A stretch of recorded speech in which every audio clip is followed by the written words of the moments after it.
네, 좋은 아침입니다. 12월 29일입니다. 오늘 저희가 함께 볼 말씀은 시편 97편 1절부터 12절까지인데요.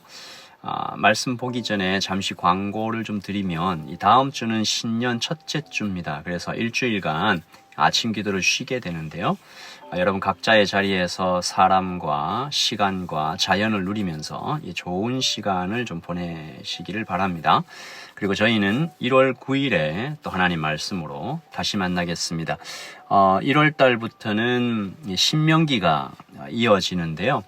여러분 신명기를 미리 좀 한번 읽어 오시면 하나님 말씀 더 깊이 이해하는 데 도움이 될 것 같습니다. 우리 시편 97편 함께 보면서 하루를 시작하겠습니다. 여호와께서 다스리시나니 땅은 즐거워하며 허다한 섬은 기뻐할지어다. 구름과 흑암이 그를 둘렀고 공의와 정의가 그의 보좌의 기초로다. 불이 그의 앞에서 나와 사방의 대적들을 불사르시는도다. 그의 번개가 세계를 비추니 땅이 보고 떨었도다. 산들이 여호와의 앞 곧 온 땅의 주 앞에서 밀랍같이 녹았도다. 하늘이 그의 의를 선포하니 모든 백성이 그의 영광을 보았도다. 조각한 신상을 섬기며 허무한 것으로 자랑하는 자는 다 수치를 당할 것이라. 너희 신들아 여호와께 경배할지어다. 여호와여, 시온이 주의 심판을 듣고 기뻐하며 유다의 딸들이 즐거워하였나이다. 여호와여, 주는 온 땅 위에 지존하시고 모든 신들보다 위에 계시니이다. 여호와를 사랑하는 너희여, 악을 미워하라. 그가 그의 성도의 영혼을 보존하사 악인의 손에서 건지시느니라. 의인을 위하여 빛을 뿌리고 마음이 정직한 자를 위하여 기쁨을 뿌리시는도다. 의인이여, 너희는 여호와로 말미암아 기뻐하며 그의 거룩한 이름에 감사할지어다. 아멘. 하나님의 말씀입니다. 한 번 더 읽으시면서 묵상하시겠습니다.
자연현상은 우리를 좀 압도하죠.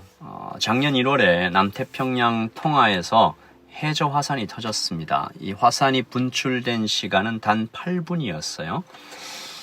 그런데 그 8분의 화산 폭발이 지구 오존층의 절반을 날려버렸다라는 연구가 있고요. 화산재가 58km까지 올라갔다고 합니다. 성층권까지 올라간 거죠. 이 폭발로 인한 충격파가 태평양을 넘어서 한국과 유럽까지 도달했고 이 통화의 섬 하나가 통째로 사라진 것을 보았습니다. 지금도 그 피해가 완전히 복구되지 못하고 있는 것을 보면서 굉장하다, 어마어마하다. 그래도요, 지금은 과학이 좀 발달돼서 자연재해가 발생했을 때 어느 정도 원인과 진행을 좀 설명할 수 있죠. 그런데 고대에는 어땠을까요? 공포라는 말로도 설명이 부족했을 것입니다. 때때로 신화나 전설 같은 데 보면 지옥의 왕, 죽음의 사자 이런 이름으로 자연재해를 부르고 좀 더 나아가면 이제 경배의 대상이 되어서 자연재해가 일어날 때 인신공양을 사람을 제물로 바쳐서 그 노여움을 달랜다.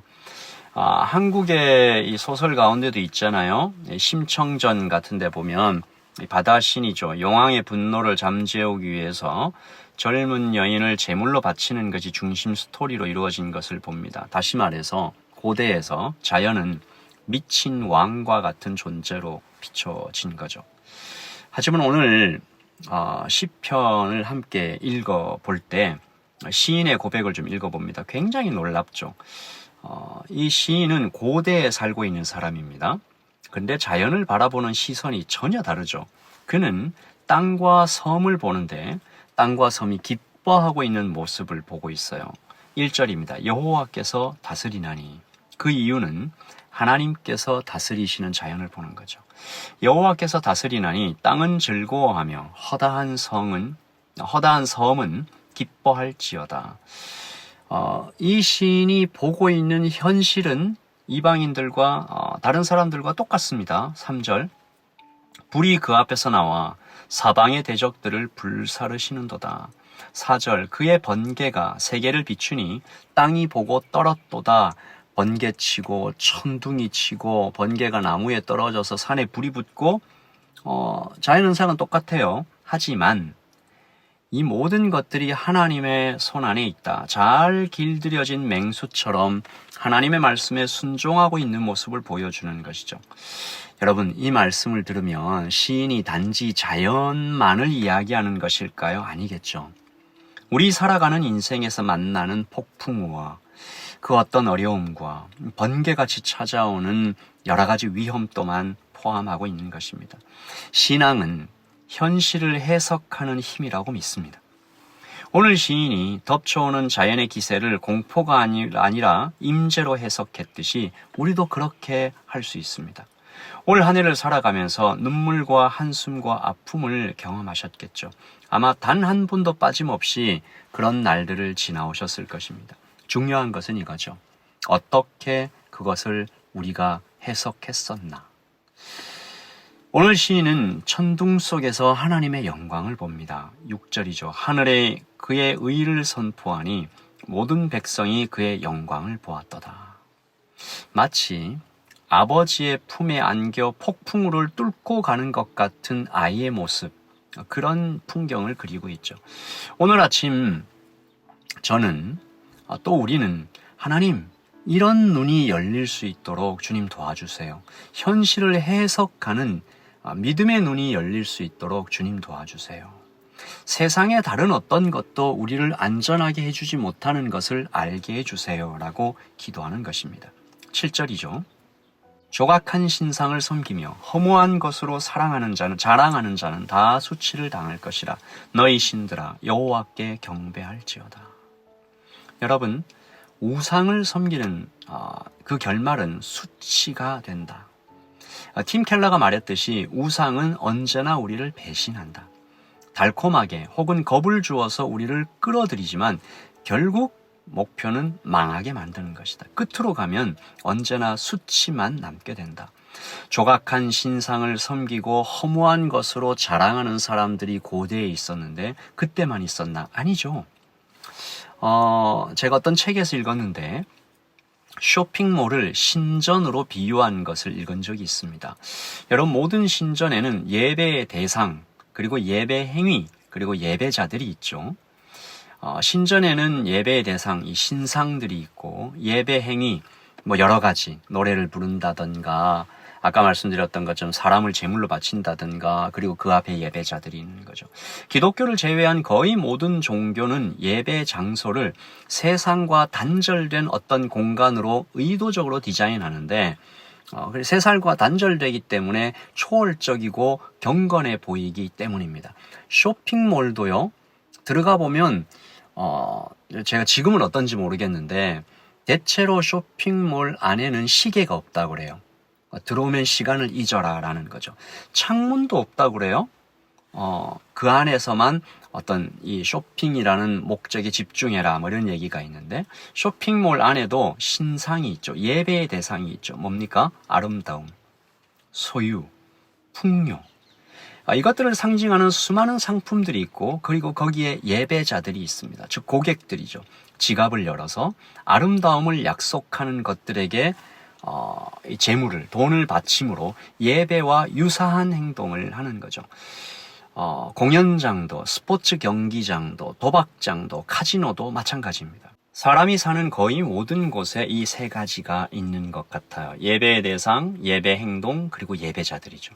그리고 그곳엔 항상 수치를 당한 영혼들이 즐비하게 쓰러져 있는 것입니다. 오늘 시인은 그러므로 오직 우리 하나님만 예배자들에게 참 기쁨을 주신다는 사실을 소리 높여 외치고 있습니다.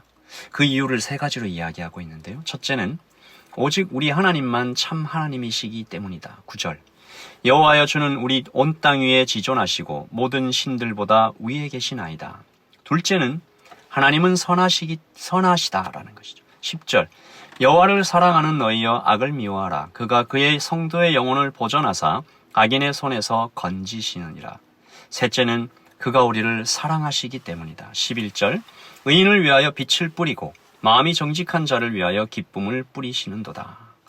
여러분, 여기서 의인을 위하여 빛을 뿌리신다라는 표현이 정말 멋진 표현인데, 밭에 씨를 뿌리는 것처럼 어떤 생명을 심는 것을 의미하는데, 때가 되면 열매를 맺는다라는 의미가 있죠. 그리고 동시에 뿌린 씨앗이 죽어야만 열매를 맺는다는 사실을 암시하고 있습니다. 무슨 말이죠? 하나님께서 빛이신 자신을 뿌린다, 자신을 주신다, 자신을 죽이신다. 그래서 우리에게 기쁨을 주신다. 누가 보입니까? 그리스도가 보이는 거죠. 복음입니다. 이것을 알 때 우리는 기뻐하고 감사할 수 있다. 12절. 의인이여 너희는 여호와로 말미암아 기뻐하며 그의 거룩한 이름에 감사할지어다.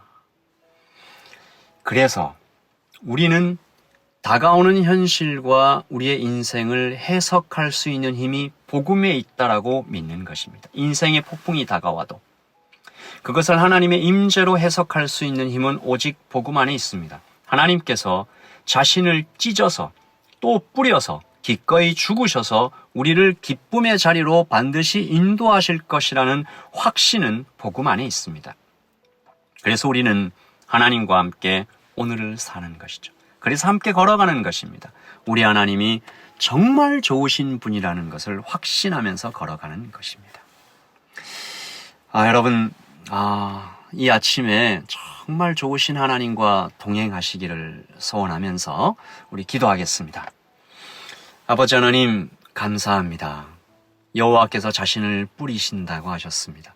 인생의 폭풍이 다가오고 번개가 치고 천둥이 치고 막 폭풍우가 치는 상황 가운데도 그것을 하나님의 임재와 하나님의 보호하심으로 해석할 수 있는 힘을 우리에게 더하여 주시고 자신을 찢어서 자신을 뿌려서 또한 자신을 주셔서 우리를 사랑하신 그 하나님 붙잡고 오늘 하루를 살아갑니다. 2023년 며칠 남지 않은 이 상황에서 정말 하나님께서 우리와 함께 걸어오셨던, 함께 동행하셨던 모든 시간들에 감사하며 다가올 2024년도 주님께서 그렇게 하실 것이라는 소망으로 새로운 하루를 열게 하여 주시옵소서. 감사합니다. 예수님의 이름으로 기도합니다. 아멘.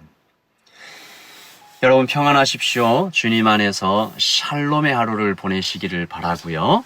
다음 한 주 쉬고 1월 9일에 하나님 말씀으로 함께 만나겠습니다. 샬롬.